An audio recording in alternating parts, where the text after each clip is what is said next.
contour, blush, and it's all applied underneath different layers of foundation. Gives it quite an airbrush sort of filtered look, and I hope that you guys enjoy it, and let's get started.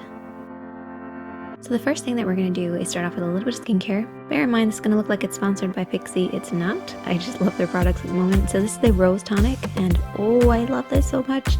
It makes my skin feel absolutely amazing. Now I do have the retinol one, which I use at night, and then I started using this in the morning. Oh my gosh, my skin feels so good. If you haven't tried it, give it a go. It feels like really refreshing on the skin. Also in that same collection, there's a moisturizer. See what I mean? It doesn't look like it's sponsored. It's not sponsored. But this smells so good. It feels really hydrating, really moisturizing. It's kind of a thick cream, kind of a thick moisturizer, but you know what? It doesn't feel heavy, so I really like it. Then we also have the Flash Balm. Now the Flash Balm is like a primer.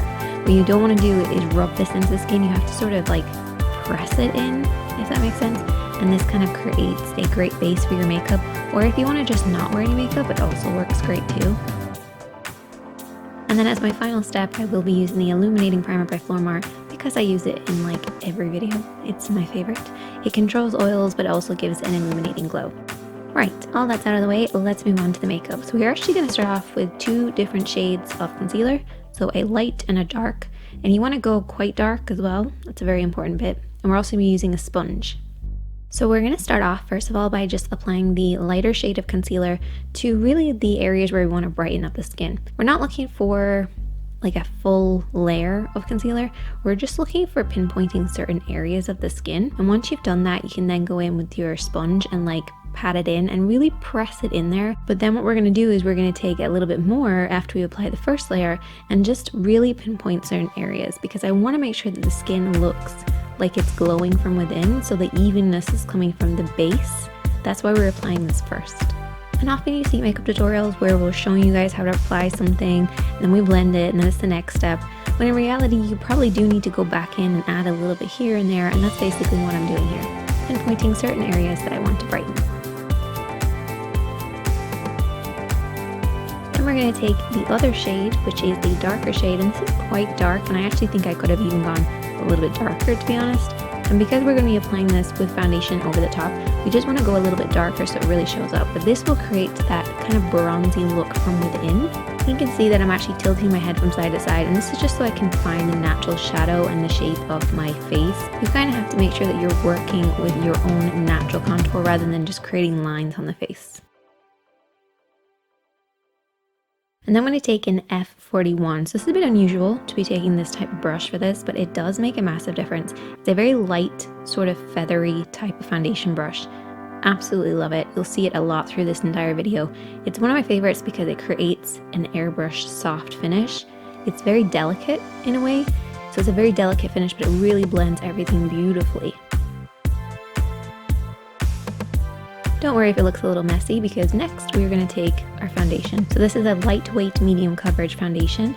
You really want to make sure you're only using a very small amount. I pumped a little bit on the back of my hand, and a little goes a long way because this is only our first step in the foundation routine. So this is going to go over everything we've already applied, and you might be like, Sinead, that was pointless.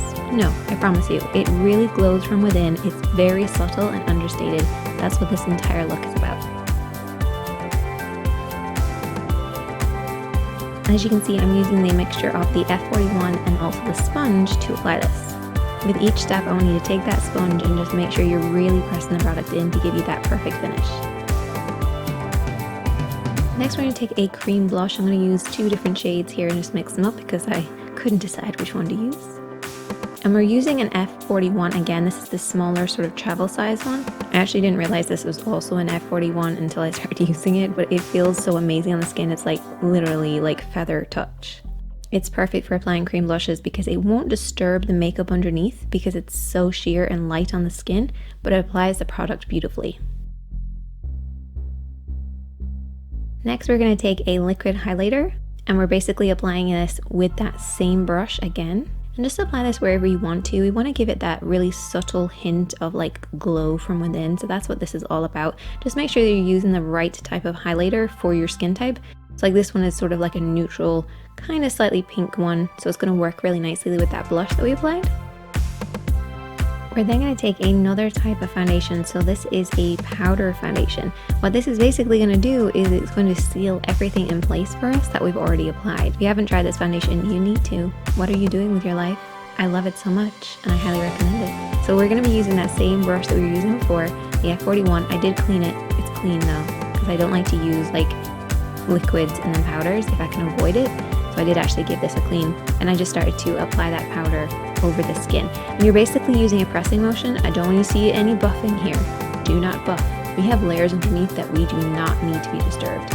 We have to keep it nice and lightweight. And then take your sponge again. Use this to get rid of any creases before you apply the powder there, because if you apply powder over creases, you set the creases and they're going to look terrible. Your skin should feel really nice at this point. It should feel like you kind of have nothing on, but you know that you do, and it actually improves as the day goes on. Now I am going to be taking a powdered bronzer and applying this over everything we've already applied, mostly because I love this shade. It's got a nice subtle hint of warmth to it, but it's not over the top. I'm using the F41 that we applied the foundation with. You can see I'm tilting my head, and this is just to catch the natural contour of the face. I'm also going to bake, because I do find with this particular look you kind of need to bake with it. Because all the products are underneath the foundation, sometimes that can mean that it goes a little bit oily as those kind of things come to the surface. So I do find you have to kind of pinpoint certain areas like around the nose or the jawline, anywhere where you have excess shine. And while that's on there, let's just do the eyes real quick. Doing a really subtle look. This is the Alluring Nude. Is that what I'm saying? We're going to start off with the lightest shade first of all and just apply this all over the lid. This is really just a quick look. I just want to define the eyes ever so slightly. And then I'm going to take the next shade, which is sort of a warmer shade, just on a blending brush and work that back and forth in the crease of the eye. Super quick and simple, just adding some dimension. And you can also take a little bit of the darker shade then and just sort of add a little bit more of that. And to brighten up the eyes, because I feel like a bright eye would look perfect with this particular type of skin, you want to use a cream liner pencil and just apply this on the waterline. I can't do it on camera because I have to look down in mirror. And then just to add a little bit more definition, I went in with a brown liner. So what this is basically going to do is just be applied right by the lashes to add some definition to those eyes, really help them pop a little bit. You could use black if you wanted to, but honestly I feel like brown is just a lot softer. Then a lot of mascara. You need a lot of mascara and even false lashes with this particular look, because you really want to make sure that the eyes are popping. At least that's how I feel.